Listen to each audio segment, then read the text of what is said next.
진화나 연인 속 배경이 되었던 명과 청의 송산 전투는 1641년 발발해 1642년 끝이 났거든요. 이 장면에서 홍타이지가 소윤을 불러들여 조선에서 제때의 군량의 일을 해낸 것을 치하하며 송산 전투에서 가져온 전리품 중 원하는 것을 하나를 주겠다 말했습니다. 송산에서 온 전리품 중 원하는 것을 주겠다는 말은 홍타이지가 송산 전투를 끝냈다는 것이고, 결국 드라마 연인 국중연도는 송산 전투가 끝이 났던 해 1642년이라 봐야 하는 것이죠. 소현세제가 조선으로 온전히 복귀해 두 달 만에 죽음을 맞이하는 해가 1645년. 드라마 연인 파트 2 남은 회차는 총 6회. 이제 국중 남은 이야기는 송산 전투가 끝이 난 1642년에서 소현세제가 죽게 되는 1645년 사이에 실제 발생했던 역사적 사실에 기반해 전개될 것이니, 오늘은 실제 역사에서 해당 기간에 어떤 일이 있었는지 간단히 짚어보는 시간을 가져보고자 합니다. 1642년 송산 전투에서 정예 병력을 대부분 잃게 되는 명나라는 큰 타격을 입게 되었고, 대규모 군대를 동원할 만한 역량을 사실상 상실하게 되죠. 그 와중에 2년 후가 되는 소현세제가 사망하기 직전 연도인 1644년, 명나라의 수도 북경에 이자성이 이끄는 반란군이 들이닥치면서 명나라는 결국 276년 만에 멸망하게 되거든요. 반란군 이자성은 청나라에 의해 어렵지 않게 진압되었고, 청나라가 북경에 무혈 입성하게 되며 1644년 드디어 청이 중원을 제패하게 되는 것이죠. 그렇게 명나라가 무너지고 청나라의 수도가 북경으로 바뀌게 되며, 그 과정에서 소현 일행도 북경으로 함께 옮겨가게 됩니다. 소현은 북경에서 중원의 주인이 바뀌는 역사를 직관하게 되는데요.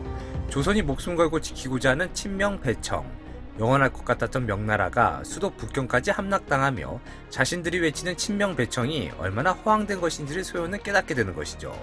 결국 중원의 새로운 주인 청나라와 새로운 관계를 맺어야 함은 조선에게 있어서 선택이 아닌 필수사항임을 확실히 인지하게 된 소현. 그가 성리학적 가치의 회의를 느끼고 계몽군주의 씨앗을 가슴속 품게 됨은 어찌 보면 당연한 수순이었지 않나 생각됩니다.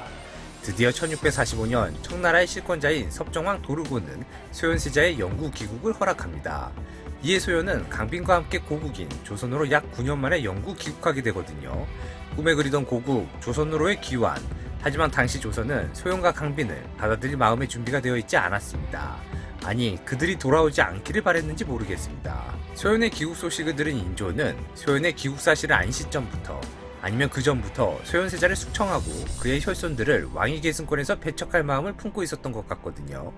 9년 만에 귀국한 소현을 위한 그 어떤 축하 연회도 치아도 없었을 뿐만 아니라, 소현이 사망 후 어렸을 때부터 군안 교육을 받아온 소현의 핏줄 10살 된 원손이 있었음에도 인조는 복림대군을 세자로 책봉하기 때문입니다. 이는 당시 종법 질서와 배치되는 결정이었기에 당시 많은 반발에 부딪혔으나, 인조는 복림대군이 장성했기에 자신이 사망 또는 유사시의 나라에 안정을 꾀할 수 있다는 사유를 들어 복림대군을 세자로 세운 뜻을 관철시켜버리죠. 여기까지 드라마 연인이 보여줄 남은 회차에서 거론될 만한 실제 역사적 사실을 추려보았습니다. 정리해보면 송산전투 이후 1644년 청의 중원제패, 이에 따른 소현과 강빈의 북경으로의 이동, 1년 뒤 1645년 소현과 강빈의 조선으로의 영구 귀국, 그리고 2달 후 소현의 사망과 복림대군의 세자 책봉까지, 드라마 연인 앞으로의 남은 회차에선 언급드린 실제 역사를 소재 삼아 자연과 길체의 애틋한 사랑 이야기가 전개될 것이라는 저의 생각을 전해드리며 오늘의 영상 마칩니다. 시청해주셔서 감사합니다.